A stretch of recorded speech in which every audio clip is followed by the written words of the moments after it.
అన్ని కీళ్ల సంబంధిత సమస్యలకు రీజనార్థోస్పోర్ట్ హైదరాబాద్లో అధునాతనమైన సర్జరీ లేని వైద్యం.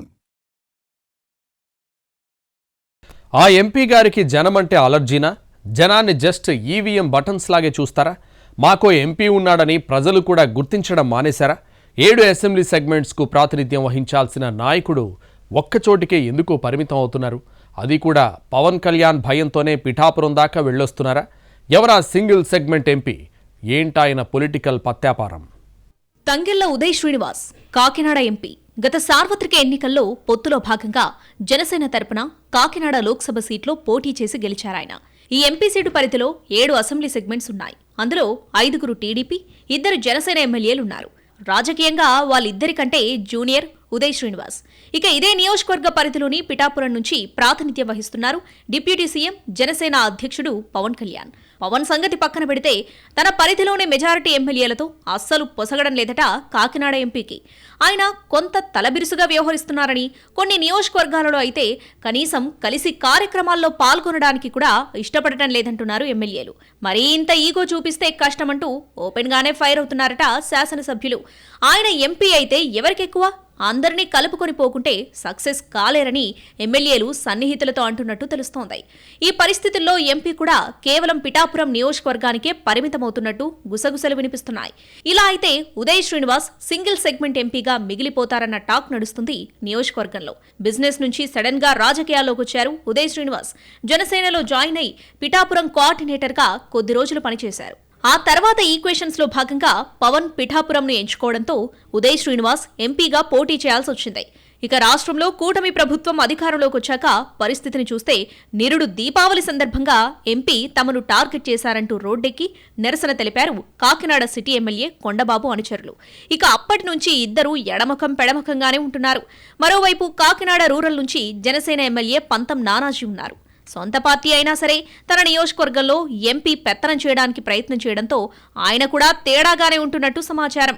అటు జగ్గంపేట, పెద్దాపురం ఎమ్మెల్యేలు సీనియర్ మోస్టులు కావడంతో ఎంపీకి అస్సలు స్పేస్ దొరకడం లేదట.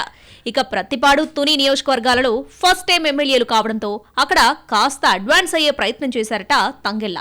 వాళ్లు కూడా మ్యాటర్ని ముందే పసిగట్టి వెంటనే గేర్ మార్చేసినట్టు చెప్పుకుంటున్నారు.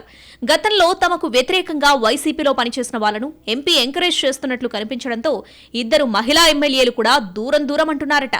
పిఠాపురం విషయానికొస్తే అక్కడ టీడీపీ కోఆర్డినేటర్ వర్మకి, ఉదయ్ శ్రీనివాస్ కి మొదట్నుంచి కోల్డ్ వార్ ఉంది. ఎంపీతో తనకు సంబంధం లేదని, తన రాజకీయాలు తనవేనని వర్మ అంటున్నట్టు సమాచారం. దీంతో సింగిల్ సెగ్మెంట్లో కూడా సొంత పార్టీ వ్యవహారాలకు తప్ప ఇతరత్ర వేలు పెట్టే అవకాశం ఎవ్వరూ ఇవ్వడం లేదని అంటున్నారు.